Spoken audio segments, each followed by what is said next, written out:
Sometimes you find a solution that is so good, so great, and will solve so many problems that it's illegal. And I'm not talking about dodgy business practices or any of the other stuff that unfortunately some people do in our industry. I'm actually talking about kitchens and kitchenettes. We're here in Japan having a look at our regular tour where we learn some design principles and spend some time with family and friends. And one of the things that we found this time is the perfect kitchen. I wish we could put this in every room in every roomy house that we ever built. However, the current regulation and the authorities wouldn't let us do that. I will not let us do that because it has too much stuff in it, and therefore it will breach a line that will make it into a higher level of requirement and planning. Sounds a bit counterintuitive that by providing a better solution and a better service to the residents and the tenants, we are effectively doing too much. So the regulation actually forces to do a substandard product. But we are continuing to push the regulation and through the associations in the industry to be able to do something like this. However, let me run you through it so that way you're gonna feel it for what I'm talking about. Behind me you have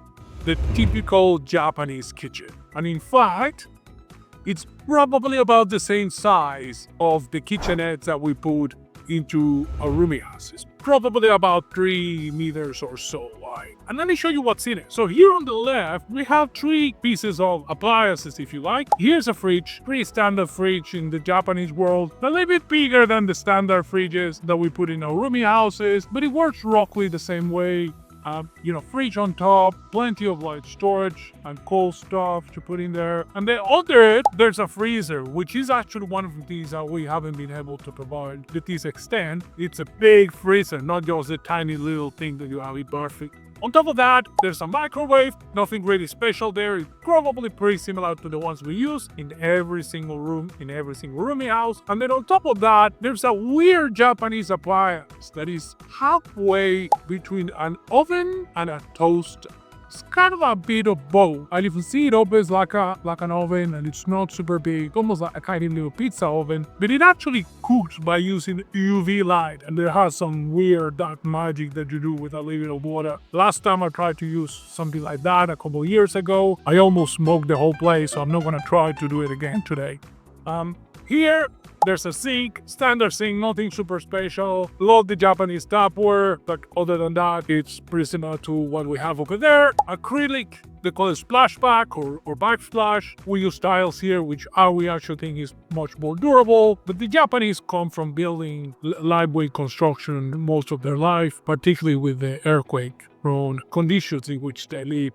Kettle, again, very similar. We have one of those everywhere. And then how nice is it that they put an espresso machine in every kitchenette? Wouldn't that be great? I think that will make our roomy houses the most premium roomy houses out there if people could cook their own espresso or filter their own espresso. And then it comes the deal breaker, which is this 2-burner stove that we have here. This induction cooktop that effectively makes this a full kitchen rather than a kitchenette. And because of that, we can't actually put this in every room that we ever build. But it would be great if people could do their own cooking. Now, one of the reasons why sometimes we don't put cooking facilities in roomy houses and kitchenettes like this is because sometimes investors and our clients are a little bit afraid that people want to catch fire or that the whole thing is going to burn down. That's very unlikely to happen in a place like this for a couple of reasons. The first one is induction. So this material, it's actually cold to the touch, even when it's, well, maybe not exactly when it's running, but once it's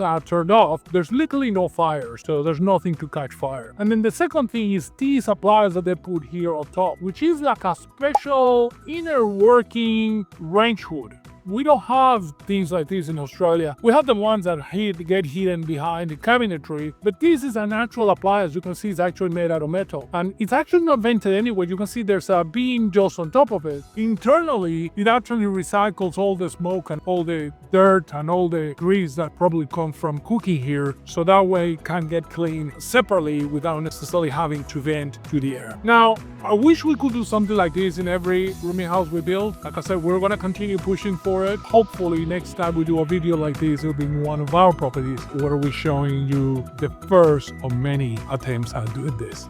We'll talk soon.